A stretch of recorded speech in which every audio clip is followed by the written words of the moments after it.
All right, welcome back to another episode of the Business Workshop Podcast. I'm your host, Josh Handler. I have a great guest. James is here today, and for many people, including myself, that have figuring out what can I do with my real estate money. Well, I want to make my money work for me. Otherwise, you're always chasing that next commission check, and that got us into wholesaling, then got us into purchasing out-of-state rentals because anybody that buys rentals in New York know it's the absolute worst. They could stay in these houses for years without paying, and it's expensive as hell, and you really, really, really have to get a deal and a half. So this gentleman has been, from what I see online, uh, kind of narrowed down the Memphis rental game to a T, and it was really interesting to me. So, James, welcome to the show. Thank you for coming on, and I'm excited to hear all about the rental aspect in Memphis. Yeah, thanks for having me. I appreciate it. So for anybody who doesn't know you, and again, we just kind of met recently. What's your elevator pitch of who you are and what you do and what you did before you maybe got into the investment side? Yeah, I kind of call myself a deal architect. I've been doing real estate off and on since 2004, right when I got out of high school. Bought an infomercial thing. Wasn't even called wholesaling back then. Carlton Sheets had a little pitch he was selling. You can make money flipping contracts. So I started that. Had some really good success with that very early on. And throughout my whole life, I've always been doing some type of real estate. So typically, whenever the trends or the gurus start selling one thing, I usually do the opposite thing because that other aspect is actually a better way to make money. And just flipping back and on. So, rentals was real powerful back in 2008. Now it's coming back again. That's because the market's different. It's kind of at the bottom now, so you can get really good deals. Plus, now we're doing all Section 8 rentals, so we're making hand over feet money with passive income. So once the market's higher, that's when it's best for us to do wholesaling and flipping because whatever the best exit strategy at that time, that's what we're actually working on. Yeah, absolutely. So prior to you guys getting into Section 8 rentals, how many rentals did you maybe have at that time compared to where you're at now when you were more, I guess, cash paying tenants or just getting into the rental aspect Yeah. before? So yeah, tons all of in all. So back in '08, I lost roughly about 500 doors because back then I didn't know you kind of learn from what you go on. So I was buying houses in my personal name, then quit claiming to my LLC so I can keep on getting more and more properties. Found out that the local bank I had, union planners didn't like that. So unfortunately, they called the loans. I didn't have the money to pay them off. Bam. So then I started off slower. Then right before or at the time of COVID, we had issues with the tenants starting to pay, different programs, just different headaches. And then me and my partner, Anthony, bought a portfolio. And then one tenant happened to be Section 8. And I was like, man, it's going to be a headache, whatever.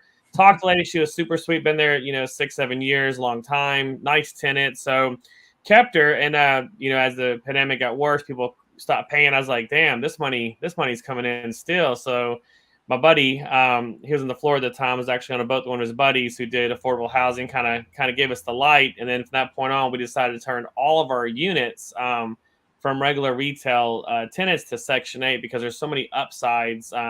We get about 30% higher rents. The tenant stays longer. They're not trying to move every 12 months. We have leverage over them. So now we're just turning all of our units to Section 8 housing. So now are all your whole portfolio is basically Section 8 now? Yeah, we have some LLCs that are 100% Section 8. We have some of the older ones that we had for years. Those are probably, 70 or 80 because you have some rental tenants that do okay. They pay on time. They might slow pay, but I don't want to put the 30, 40 grand into doing that because I do the BRRRR model too. So I had different plans when I was buying these years ago. So I'm still keeping the strategy for those. But when I do the plan to put my money out, then we'll get those tenants out and do all Section 8 as well. But that's our goal is to have 100% all Section 8. Gotcha. Yeah, I mean, that's what I'm seeing. So we just closed on our first rental last month. It was a cash paying tenant that was already there. So we just kept them. We did a couple minor, updates to the property inside just to make it a little bit better.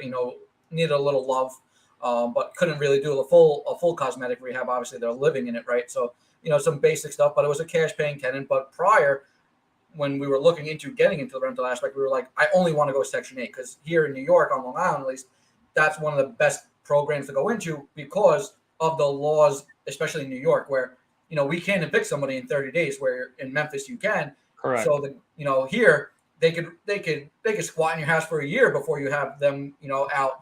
And these payments are thousands of dollars a month. Mortgage payments, not $500 a piece or $1,000 a piece. So it's a huge difference. So we were like, instantly, we want only Section 8. And then, of course, our first one, we end up keeping a cash tenant and went against everything that we said. But it makes you think the opportunity there, even if you took a cash tenant, worst case scenario, it takes 30, 45 days at max, everybody that I'm speaking to really evict them. So at the end of the day, what are you going to lose? A month or two max of rent? Correct. Yeah, you might lose a month and a half, but the gain from the Section 8 tenants, Section 8 in Memphis just raised their 4 bedrooms now to $19.95 per month. If I was renting to a regular cash tenant, I might get $12.50 a month. So the upside's so much higher. I don't mind the property being vacant 3 or 4 months, because at the end of the day, I know now from all the data we have, that tenant's going to stay for years and years and years. And Section 8 is so easy to raise the rent every single year. They come up with a number. I ain't got to argue with the tenant. I'd say, unfortunately, here's the new standards. This is the amount that's going up. And sometimes it goes from $1,500 to $1,900. Hey, that's great for me. It's great for the tenant because, the government's paying it anyway. So no one really cares about that. When you're going with the retail tenant, that extra $75 a month might kill them. And then you have to think about it. So, like I said, a lot of my buddies that still do rentals, that they've actually started switching all theirs to Section 8 too, because it's better in the long run, because you're creating a well-oiled machine, and it's just so much easier, because a retail tenant also wants so many extra benefits, like that a Section 8 tenant doesn't care about. Like, we get rid of closet doors, garbage disposals. We remove all the maintenance issues, so the house is actually perform better too on a investment return rate too as well. No, that makes sense. I mean, obviously, the less things that you have to worry about getting a phone call that this is broken or that needs fixing, it's the ideal for the investor, of course. Less hassle, less headaches. You mentioned one thing. You're like, Section 8 went from 1,500 to 1,900. One thing I'm curious about, maybe you could dive in a little bit, and this is something that we spoke about on the side a little, was you look up Section 8, and in New York, they tell you, okay, if you're looking at Section 8 of property in Nassau County, it's this price, right? 1 bedroom, 2 bedroom, 3 bedroom, 4 bedroom, like across the board, it doesn't matter what zip code, this is the price. Yeah, that's the best thing about it, because like I said, a lot of people, they buy houses, especially in New York. You're buying a house that's 3 bedrooms, 2 bath, 2,200 square feet. I would never do that. I'm trying to get the smallest square footage with the max amount of bedrooms. So we stay away from 5 bedrooms, even though they pay the best, because there's just way too many people in one house. The house will get destroyed. So our kind of sweet spot is 4 bedrooms, 2 baths, less than 1,300 square feet. And that's the name of the game. No upstairs, so water can't leak down. Less headaches, and that's just able to maximize the cash flow, because in Memphis we have certain zip codes we can buy these properties for $30,000-$40,000 that need less than 10 grand in repairs. We're all in for 50,000. We buy 3 or 4 of those on hard money, refi and pull the cash out. We'll make money on the BRRRR method, but now we're making $4,000 a month minimum cash flow off those 4 doors, which is amazing. When some of my buddies in California, they're losing 3 or 4K a month on one unit, which is insane.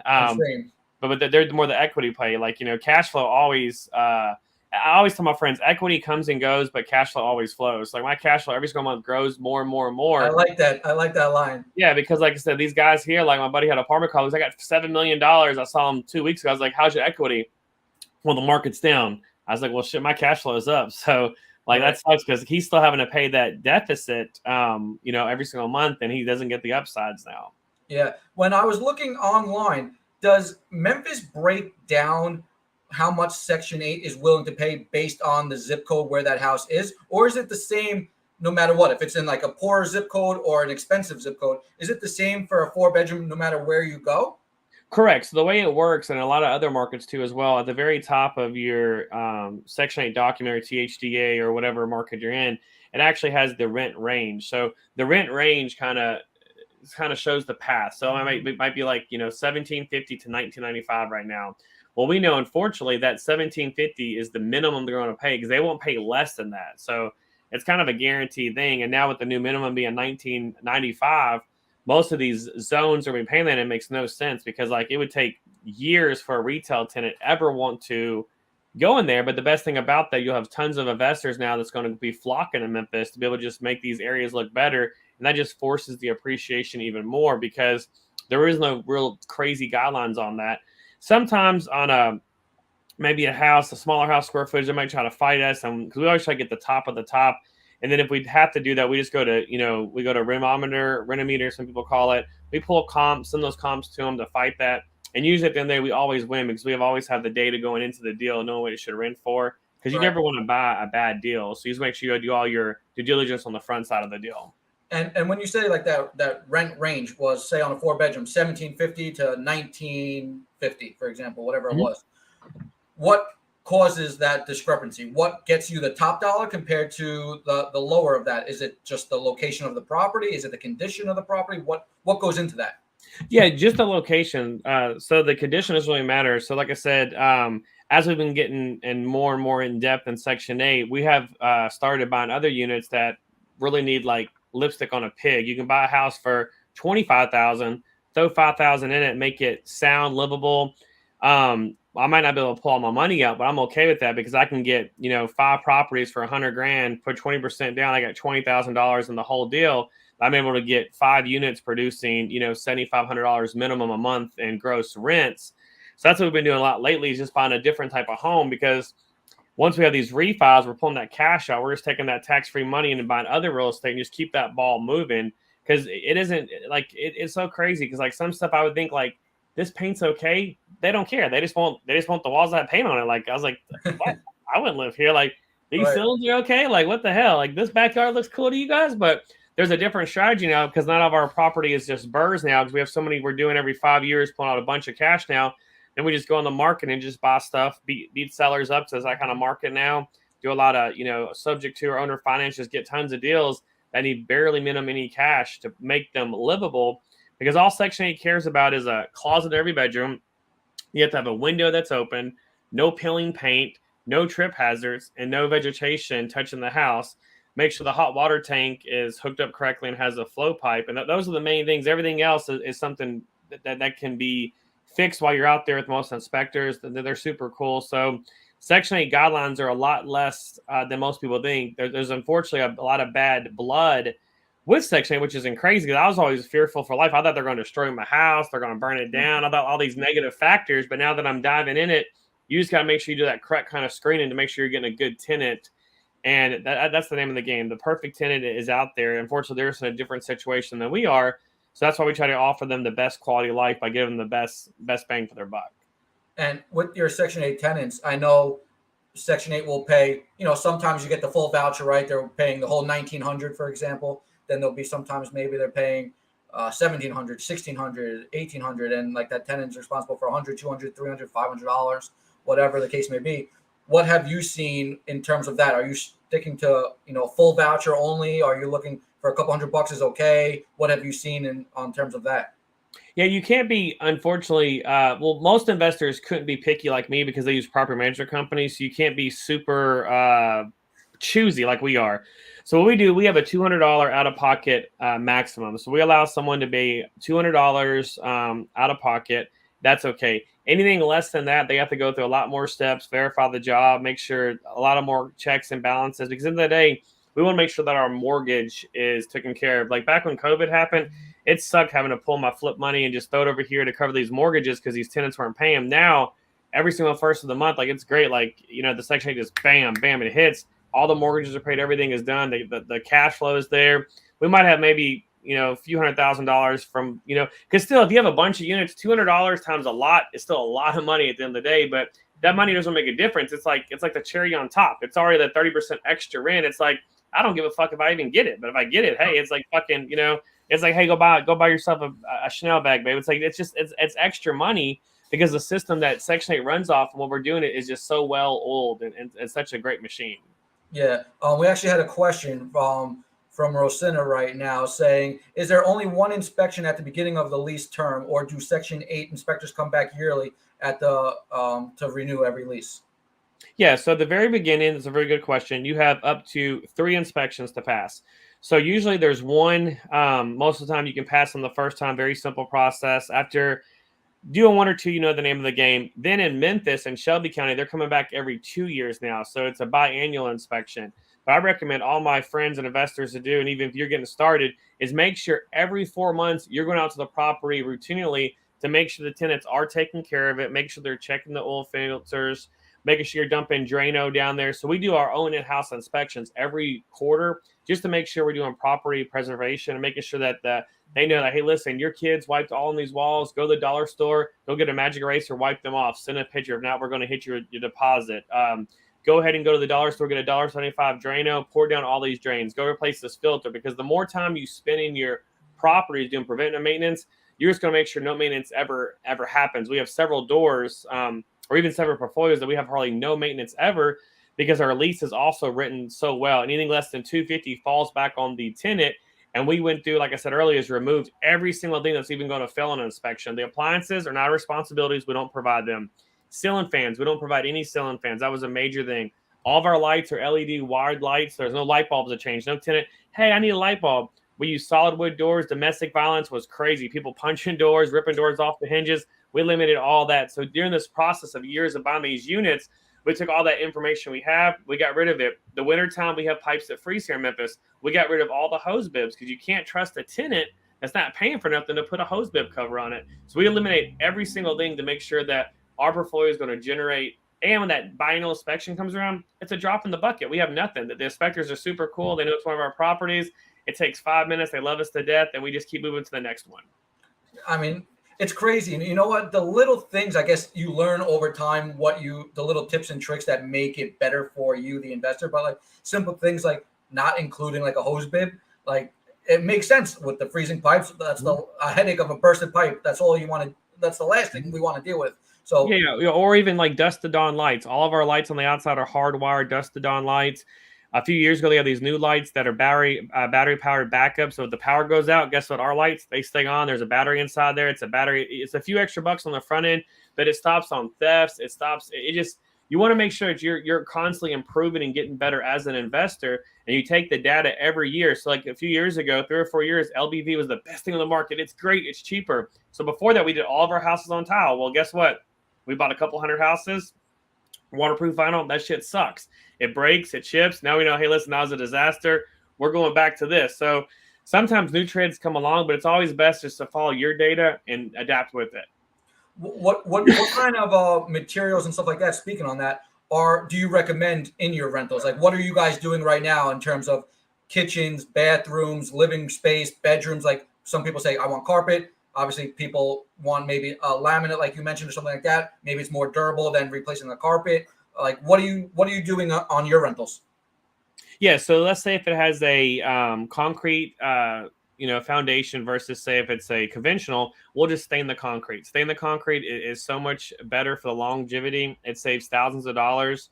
And then inside the kitchens, we'll still do ceramic tile there. We'll do ceramic tile in the bathroom. We always do black color with black grout. That way there's no stain, something like that shows.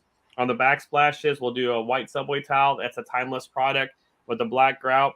We make sure that we do exhaust fans in every single bathroom to prevent mold, mildew, stuff like that. It's also hardwired to the actual wire. So when they cut the light on, the fan comes on. We make sure we raise the shower heads to 72 inches high. So if you have these tall guys getting in there or these whatever's going on, they're not breaking your shower head. They're not trying to adjust it. So we also use really good toilets from Home Depot, Glacier Bay. The toilets, they're about 150, but they can have 6 golf balls or cue balls sucked down them. So you don't have toilet backups. So we just make sure we're doing the best materials on the front end. Because at the end of the day, we're picking the right tenant. And ceramic tile cannot mess up. Subway doesn't mess up. These toilets, these push button toilets, there's just one push button. There's not 2. So it's just less headaches, less things breaking. Underneath all the cabinets and the plumbing, we paint those bottoms black. So there's any kind of drippage, it doesn't stain that. We also make sure all the plumbing throughout the whole entire property is already glued. So a lot of times people do cheap. They go to Home Depot, little cheap kits. They screw it on. Those happen leaks. Everything has to be glued where it's tight. There's no issues to make sure that everything is going to be longevity of you as the investor and less headaches. And then we also, once we give them a sound product, the tenant, we give them a little goodie bag too that has all the stuff they need. We give them a $1.25 plunger. We give them a $1.25 Drano. We give them a hair clog tool. And then we have videos we created that shows them step by step. Hey, if you're having this problem, like just different maintenance issues. Hey, my stove's not working, my wash machine. This is how you flip a breaker. Hey, my toilet is backed up. Here's how you plunge your toilet.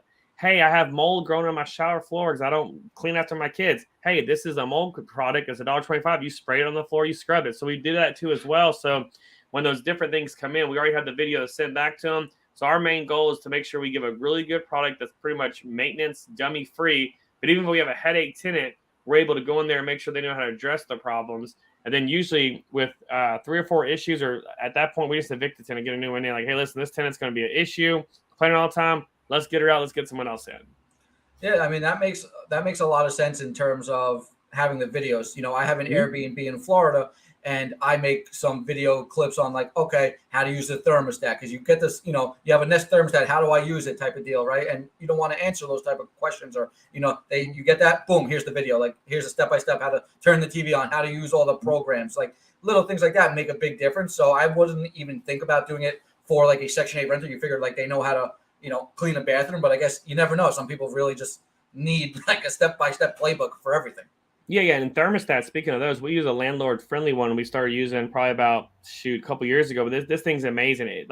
So a lot of it, we noticed over years, these tenants would flood our attics. They would leave the unit running on 50 degrees, constantly keep it on where it's constantly running, the pump burns up.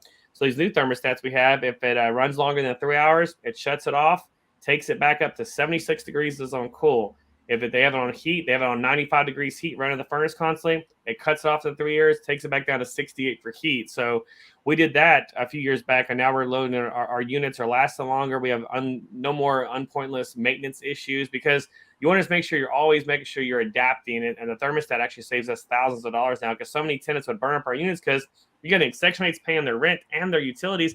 They don't care if their utility bill is $800-900. They'll keep that thing on snowball all day long on. And all they're doing is causing damage to your unit that you had to buy to try to provide them, because air conditioning is not even required by law. We try to do to make sure our tenants have the best quality of life. So if, and you also said like you'll just evict them if they're causing a lot of issues. If you have a lease in place with them from Section 8, like with Section 8, there's still a lease, right? Yes, correct. But in our lease, I've been doing this so long.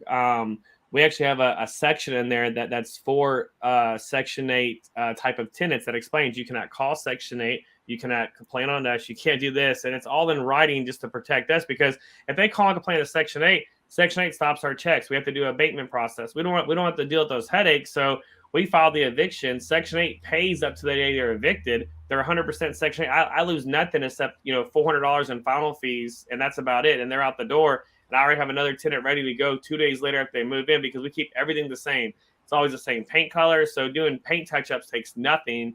And it's just easy to turn the process. And then you have a new tenant in there and you're rock and rolling again. So you have something basically in your lease agreement that if they're causing issues for you, multiple complaints about something, you could just basically break the lease contract and tell Section 8 like they're out. Yeah, because unfortunately they broke the lease by doing that. Correct. Interesting. I guess that's a smart way to keep them moving. And then are you doing the same thing with cash paying tenants as well? Well, unfortunately, cash paying tenants, there's a difference. So I have a different lease for them, because so I have leverage of Section 8. So I have someone else paying the payments. I have someone else that's going to get me taken care of every month. With the retail tenant, if they have a plumbing issue or a toilet, I can't say, listen, unfortunately, I need you to pay this first.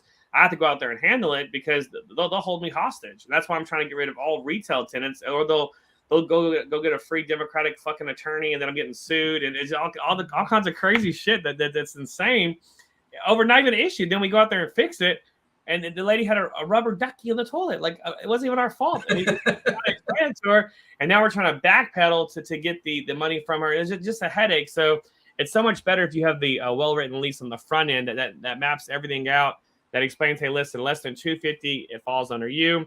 If there is any issues, you cannot call the code enforcement or the Section 8. We're gonna work it out between us. And that only works in red states. So you can't do this like in California or New York, but of course, there's several states that we invest in where the landlord laws are more friendly towards us versus the tenant. Yeah, no, I like that idea of putting something in there for a cash paying tenant. Oh, if something's broken, if it costs if it's less than like a $250 fix, you're responsible to fix it. If it's something that's major, like over the $250, we take care of it. So I feel like they're not going to call you for, BS little items, because they know they're going to be responsible to fix it anyway. Mm-hmm. And then you said, yeah. Plus, we spell it out. Like I said, if their grass is cut, we have charges. Hey, we come out there and your grass is over 4 inches, we're going to cut your grass. We're charging you. So we try to make sure they understand what's going to happen on the front end. We have a paper they sign off on, just to make sure. It's all about making sure you set clear expectations with your tenants. They know what kind of landlord you're going to be. Because we're the different one. Like, we're the ones actually going to make sure that we're there for you, but you're also taking care of our property. You're there in our property. Yeah. And out of these rental properties, it sounds like are you self-managing them all? Correct. Yeah, all of them. So we have a couple like apartment complexes. Like I don't want to fool with that because it's hard to like if I don't have at least 50 units in that market, there's no point in me trying to establish my own thing. But in our major markets, we have everything. We have property manager doesn't have to live there, so they're virtual. We have a couple of VAs, virtual assistants. We pay $5-6 hours that will assist them, and then we usually have one full-time runner in that market that's constantly going to the properties, checking on the properties, making sure she can meet the tenants. And we have a really good process on move in and move out. So once you have a system built out, it's mainly the technology that runs everything. You just got to make sure it's all mapped out because a lot of people don't understand with Section 8, you have to make sure you ask for a rent raise on their recertification. So we had a tenant that literally moved in 2 weeks. Now it's time to recertify her. We took her from 1366 to 1743 within a 2 week, even though she had a lease that said she was going to be paying this for 2 years. Guess what? It was time for her to recertify. We went for that rent raise to bump it up. So you just got to make sure you have everything mapped out and understand how Section 8 works so you don't miss out. Because a lot of people, they just put a tenant in, they're happy as hell. They don't ask for increases. Well, every year you get one, you might as well get what you get. So all you have to do is just reach out to Section 8 on that, that year. They've been there for a year. And well, no, not even a year. It could be 2 weeks after they move in. It could be 6 months. So Section 8 will usually send you something in your portal. If you have THDA, it's something in the mail. It says, listen, it's time for your recertification of your tenant. That means the tenant has to get all their information to them, make sure they stay on the program. At that time, you're able to raise their rent up. Oh, so it has to do with, I guess, how long the tenant was in the program of Section 8. Right. They needed to recertify that they qualify still. Mm-hmm. Yeah, because the date that your lease starts doesn't matter nothing. That's between you and the tenant because on your HAP contract, that's all based on the recertification of what's the government and them, and that's the main contract you go by. That's good to know because I would have thought it was based on the agreement, but you're right. If they've been in the program for 3 years prior to getting to your property, and they could, in like you said, 2 weeks, 2 months could be whatever, and then they say, okay, it's time to recertify, and you can get an extra couple $100 a month. I mean, talking a couple thousand a year, you're gonna make sure you take advantage of it.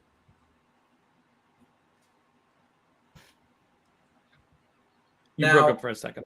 Yeah, I was saying, I like that you can recertify them basically as soon as it comes up. And, if that's in the middle of the year, you can go from a $1,500 rent to, like you said, $1,700, and you just made an extra $2,400 for that year in pure profit just from doing what you're supposed to be doing, staying on top of things.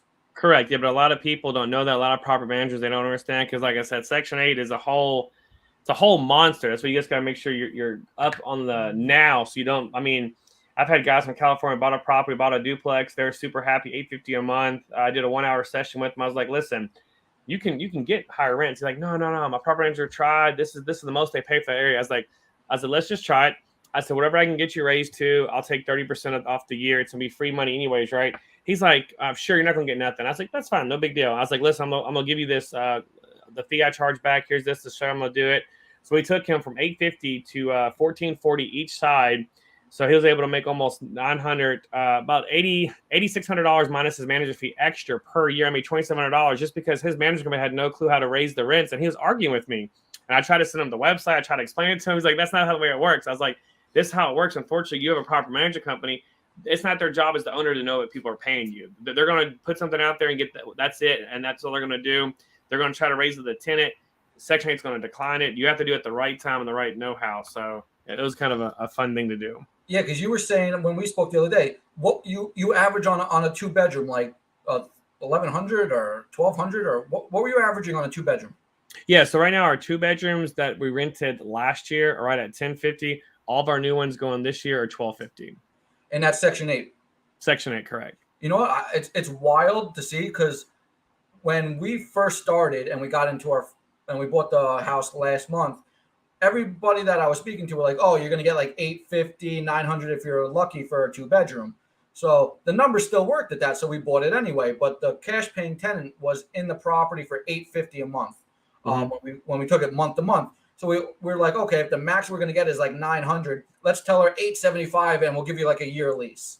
And she's like, okay, fine, like I'll do it. And then literally I find out like a month later, oh, you could be making $1,000. So I literally screwed myself for an extra, $200 a month per se. And like, you can make over $1,000 for a 2-bedroom, and that drastically changes numbers when you're looking to purchase. Correct. Hugely. Yeah. Yeah. I had another buddy who bought a small 10 unit here. He bought it. It was rated 600. He was going to do 800 Section 8. Instead, he went with 1050, but he was able to sell it for almost $300,000 more because like that little $200, it really makes a huge difference when you're trying to exit a strategy too, as well, because it makes those returns so much better. And the investors will just jump on it because in the day, the returns are what most investors look like. Yeah, no, I get that. And you know, and you mentioned before, like you burr a majority, you try to pull out as much as possible, right? And that makes sense. You'll have your 20%, 30% equity in the property, plus you'll have your cash flow, which like you said, when New York, for example, on Long Island, we run comps, they're super easy to run. Like you could see what price, like everything for the most part is within 5-10% max of like what everything is selling for in the area, right? Unless the market goes stupid and like it did during COVID, people were overpaying like crazy. But eventually, after a year or two, it all caught up, right? And those were the new comps, right? As I look to like purchase houses more in Memphis, we went under contract on one yesterday and another one today. And you look at comps and you'll see comps on the same block. You'll see 4 houses that have sold in the last like 18 months. And you think, okay, I can get $75,000 for this house, and then you'll see houses that sold for $125,000, and then you'll see houses that sold for like $25,000 on the same block. Like, how do you comp out these houses? And like, to me, it just makes absolutely no sense how you could have a $25,000 house and a $125,000 house on the same block in the same last couple months. I don't understand it. Yeah, it's very simple. So, like, to give you a simple strategy is just to make your own comps. So, let's say I have this good guy named Josh Hanley. He's an awesome guy. Let's say he's doing a good deal. I put LLC in his name. He fixes the property up. I buy it for $150. The best thing out of a bank, if I put that 20% down, that $150 price is going to stay because the bank wants to loan that money. They're thinking I have 20% in the game. Very simple deal. I go ahead and put the 20% down to the bank. The bank cuts you a check for $150. 2 days later, guess what? Josh now goes ahead and gives me my down payment back. I had that comp created. I got my whole down payment back. I have $0 into the deal. I get a better, higher actually exit. Now I got 80% LTV versus 75. Plus, now I have that comp that's able to help all other investors in the area. So you're basically saying like you're literally would go out there and just overpay for like maybe one property, for example, just to start creating the comp? Yeah, usually 4 or 5. So I have some areas in Memphis that were literally war zones.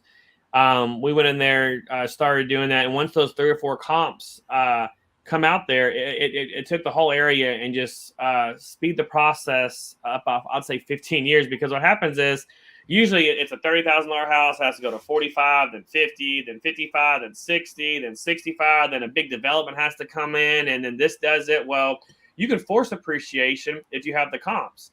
So even some properties, sometimes if appraisal one comes in, if you buy that thing for cash, it has to show up as a comp. And the next time that appraisal goes out there, these people are trained. Holy fuck, what I do? This is the comp. It's sold. Holy shit, I'm fucked.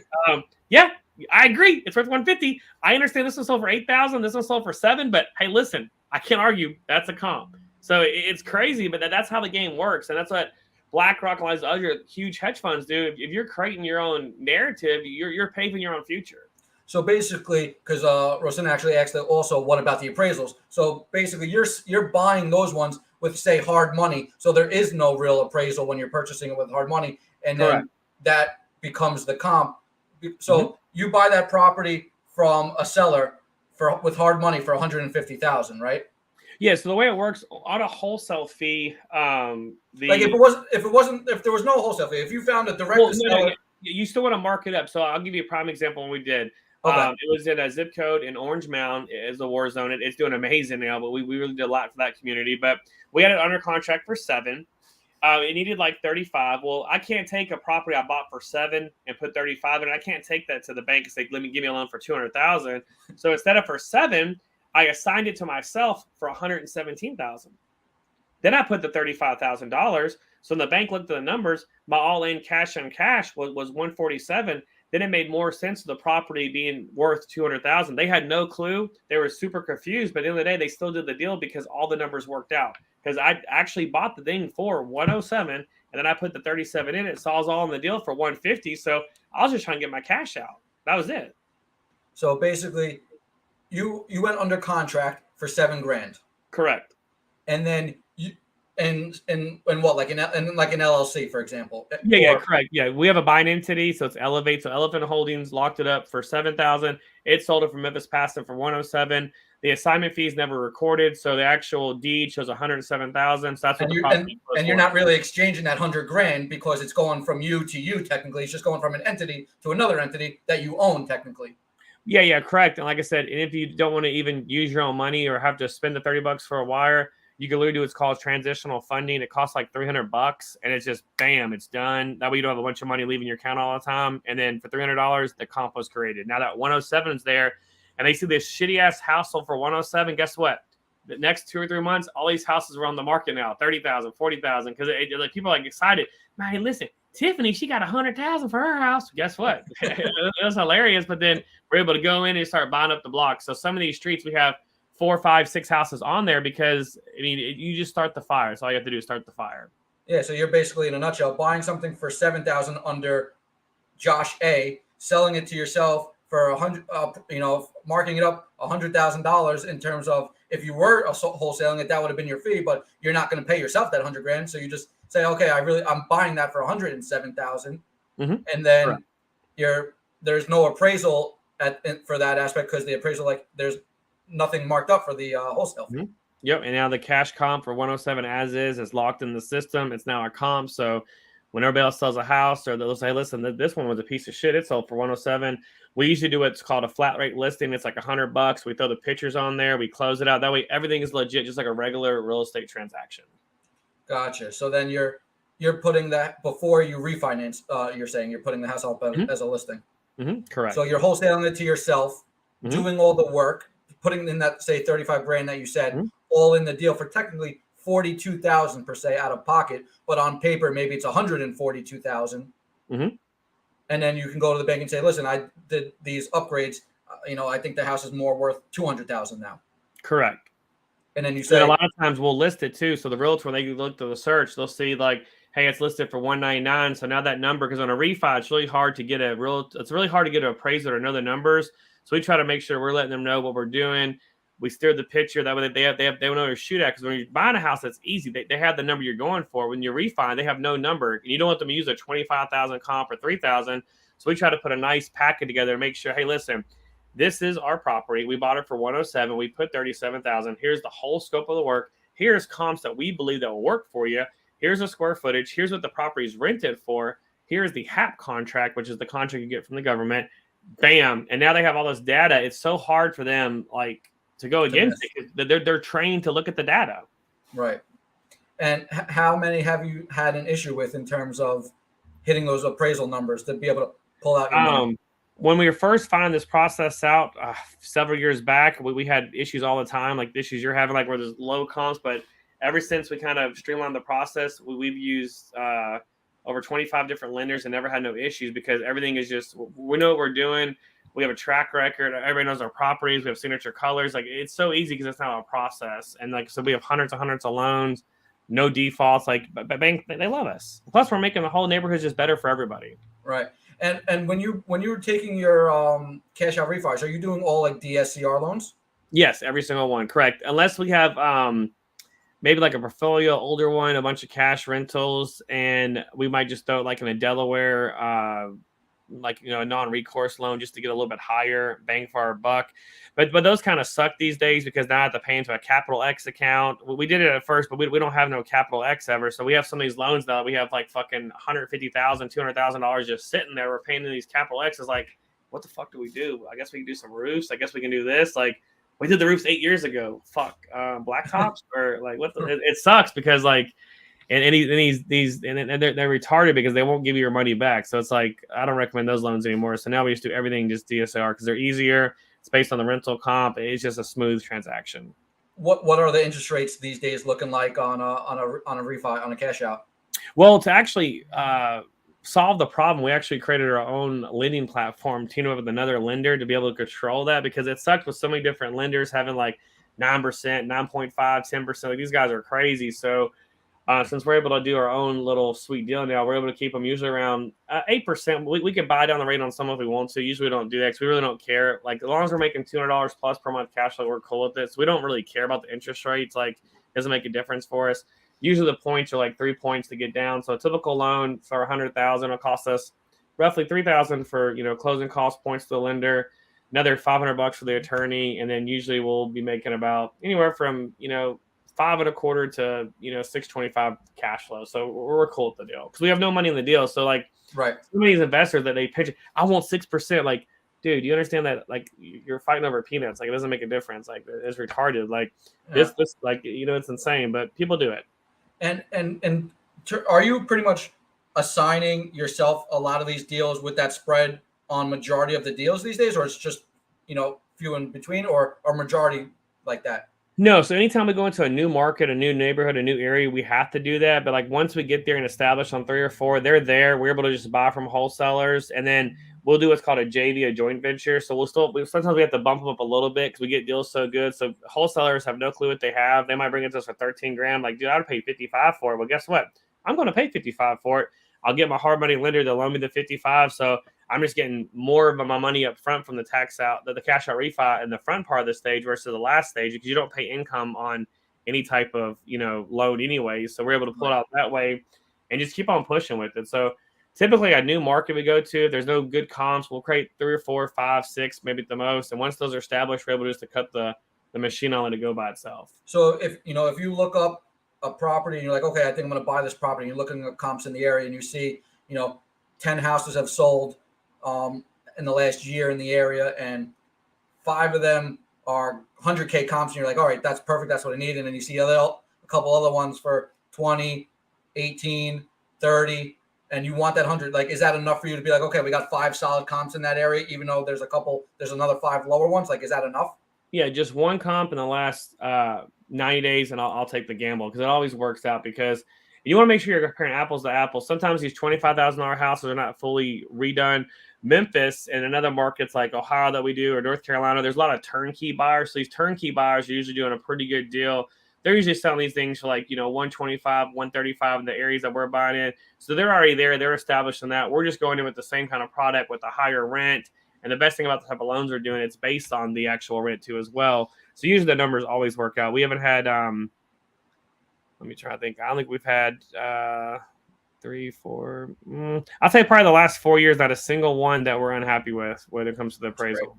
And, there was just one thing I wanted to touch on. You just mentioned as you were refinancing, if you didn't want to like show something, there's like a bridge loan. What you were saying, you were like, if you didn't want to lay out the cash while you were doing this, like that $300 you were saying? Oh yeah, it's called transitional funding. So let's say that you wanted to make your own comp. Let's say you bought it from a wholesaler for 10,000. You wanted to close on it for 90 grand. That $80,000, if you didn't have it first off in cash, but you still wanted to show it, you can do what's called transitional funding. You can borrow the money from the lender. So about 15 seconds, he'll just take it out of his escrow account, put it in there to close the deal and get it right back to him and pay him off. And usually they charge about a half point for that. And that's like, is there only specific people that do that, or do you have somebody like? I never even heard of that. Oh yeah, so we do it a lot in Chicago. So I have about a couple 100,000 up there. It works for me. So in Chicago, you can't really wholesale. You have to do what's called double close.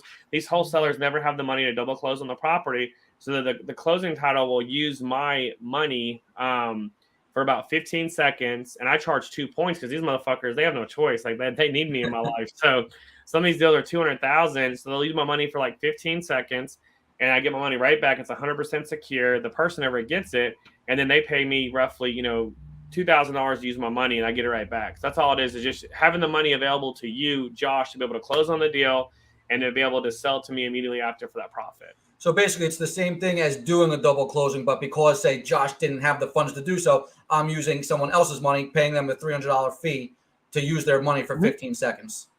Yeah, correct. And I always make sure if I'm doing a double close, if someone's trying to do that strategy, make sure that the the buyer's already funded the deal and he's already signed closing documents before you actually fund the A to B. So I do A to B then B to C. So make sure the B to C is closed and funded before you actually close and fund the A to B. Because you don't want to be in a situation where you buy this, you let this wholesaler buy the deal, then the buyer is gone, now you're stuck with a property you don't want. So we make sure that we have different safety nets too as well for that part of our business. Now, are you lending to people for like the 15 seconds, or Oh are you? yeah. We have a whole, like I said, lending platform. So we'll do DSR loans now. We do pretty much we lend on them, and then we put them in a nice package and sell them off to biggest mortgage companies. So we do bridge loans, hard money payments, all that kind of stuff. So we do all types of lending. You're like your company, or Mhm. like you guys are actually like, so if Josh wanted to come to James and say, hey, listen, I got this deal, I'm looking to get a DSCR loan, you guys would actually look at the deal if Correct. it made Yep. sense Yep. to do it. Yep. Elevate Financial Partners. That's our lending company. I'd Oh, send you that's a the one that link. you gave me, right? That you Correct. told me to Mhm. talk to. Yeah, Yeah, Matthew. Yeah, usually right, I don't try to push nothing. I just let people, because I don't want people like, hey, no, it's mine. I just give the referral, let it do what it does. Makes it easier that way because it's just easier. But like myself being a deal architect, I want to own a little process of all the real estate transactions. 'Cause a lot of people don't understand. There's so many things. So like, if you need home inspection, we got you covered there. If you need a rehab done in Memphis, we got you there. I have a different company that only does that. We do mold remediation. We do roofs. We do every single thing. If you need a good closing company, I got you there. So I have my hand in a little part of the transaction. That way, during the whole entire deal, I'm getting paid on every single step from a home inspection. So the only process I don't own is the appraisal process, because that'd be a conflict of interest. That's the only right. piece I cannot own, unfortunately. But other piece of the transaction or real estate deal, I have a company, or I'm a partner in a company that can take care of that whole transaction from A to Z, except for managing, because I don't want to fucking have the headache of managing people's shit. So I Yeah. have a course that I sell that kind of teaches someone, hey, listen, you give me $5,000. This is the course. You go in there, it'll teach you everything, because I don't want to be a manager. I rather keep all the cash flow for myself versus getting 10% crumbs to manage someone else's stuff.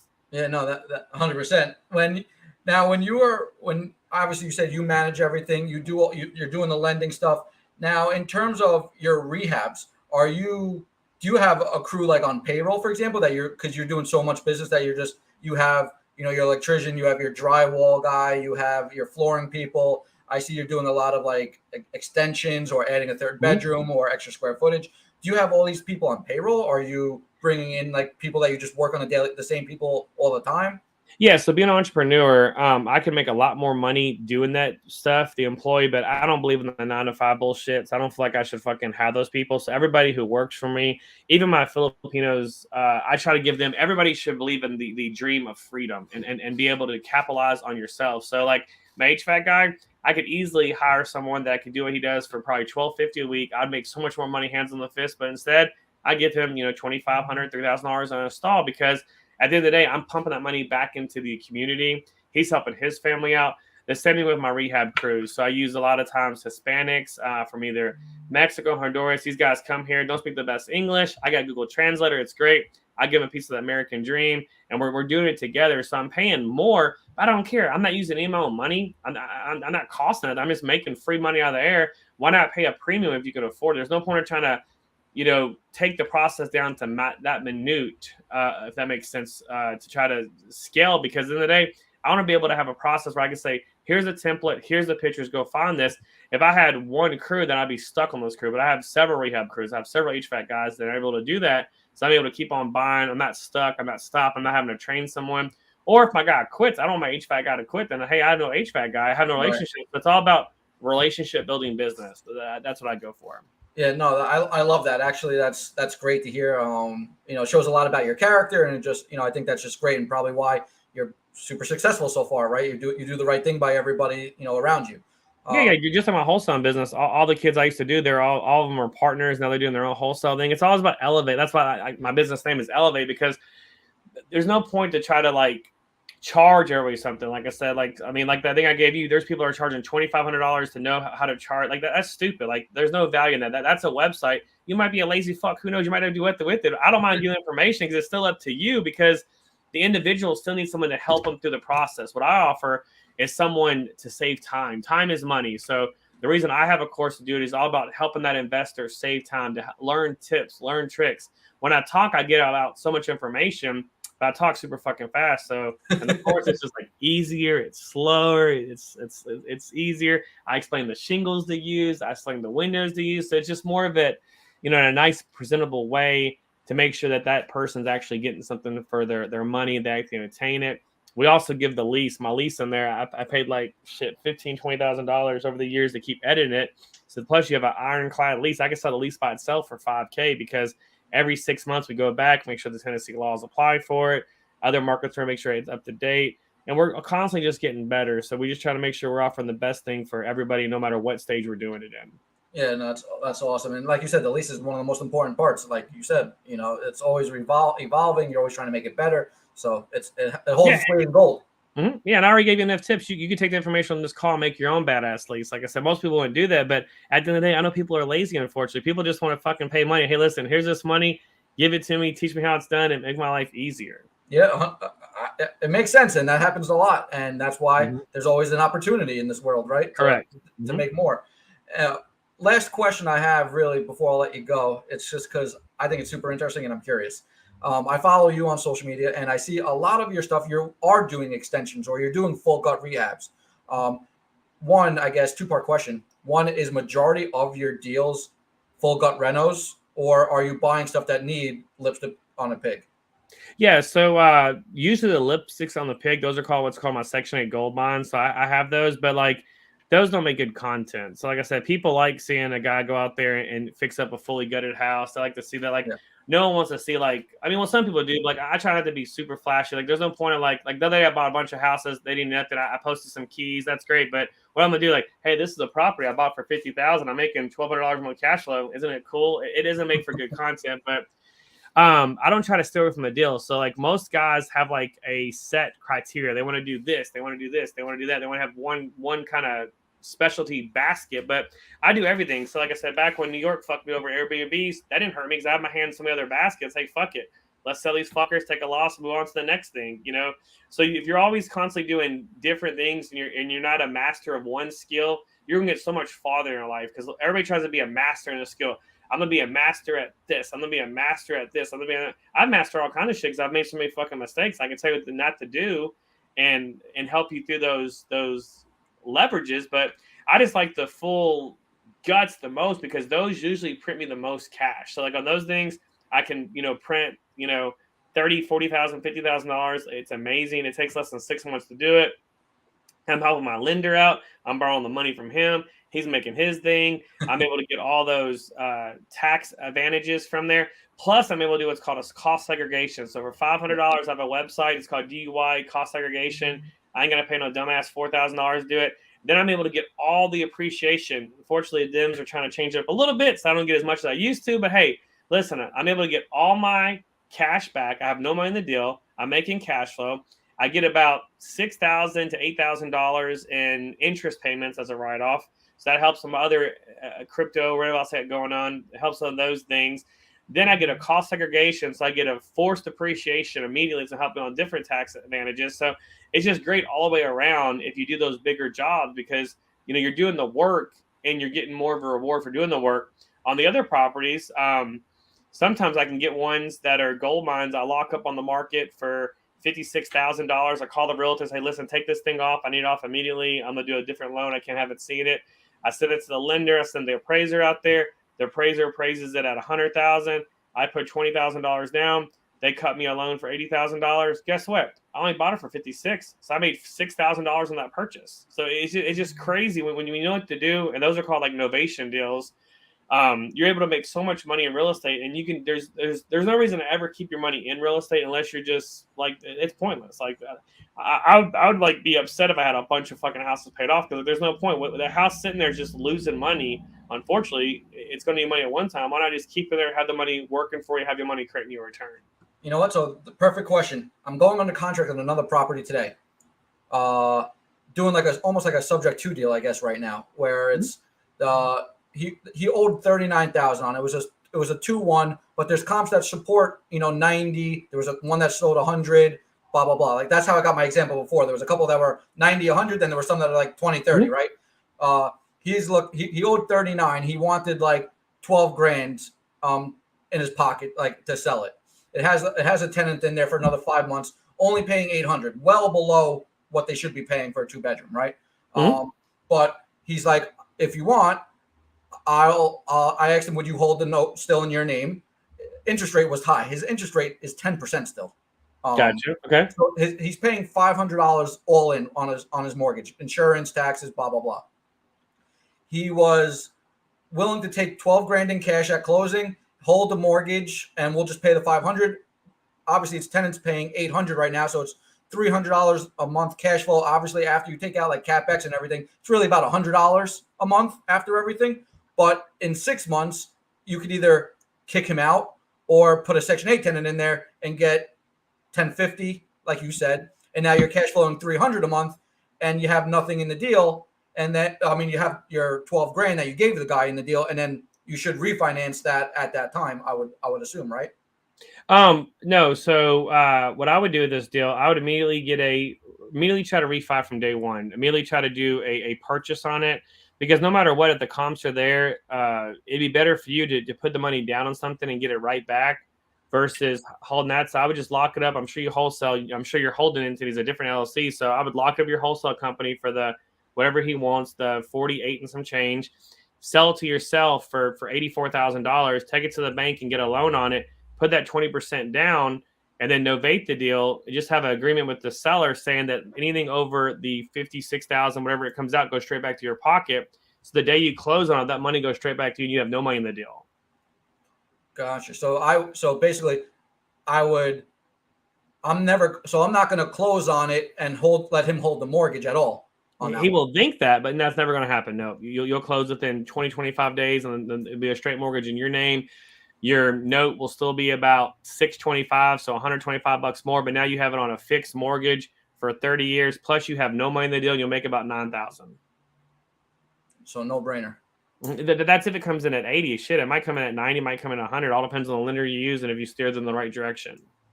All right, so this is something we're gonna have to talk about offline, because like I talked to you about, I want to try out your guys' stuff on these. Yeah, so our minimum loan value is $125, so you'd have to have at least 2 of them. Gotcha. Okay, which we have another one that's rented right now, which is the first one. So we do like a package deal for you. Yeah. Awesome. All right. Listen, I don't want to take any more of your time on this. I do have plenty of questions. I could pick your brain all day. But I just want to say thank you for coming on. I know a lot of people in New York, especially, are looking to get into rentals out of state. So I think this was super valuable. I appreciate everything. If anybody has wholesale deals in Memphis area or other places, what's the best way to get a hold of you to see if maybe you want to buy them, or if you end up looking to sell anything, how do they get a hold of you if they want to buy any of your courses or anything like that? Yeah, the best way is just my new Instagram. I had a big following, but I got kicked out of Instagram. They threw me in jail, so I'm trying to build my following up slew. But it's the real deal guru now on Instagram. You can go there, send me a message. I try to respond to everybody. I don't try to be snobby. I try to talk to every single person. Usually answer any questions. I give a lot of my time away for free because I feel like at the end of the day, like, you got to take chances on someone. Not everybody's worth money. So if anybody has a simple question, whatever, a simple call, I don't mind always trying to reach out for free and help someone out, because at the end of the day, like, it's all about trying to be a change to what's going on here in the country currently. And he's definitely not lying, because I reached out to him for the first time on Instagram. After 3 back and forths, he said, give me a call. And we spoke on the phone for like 20 minutes. So he ain't lying, and definitely puts his money where his mouth is in terms of, giving value for free. So definitely give him a call and bring him a deal. Sounds good. Appreciate it, Josh. Thanks, James. Let me just end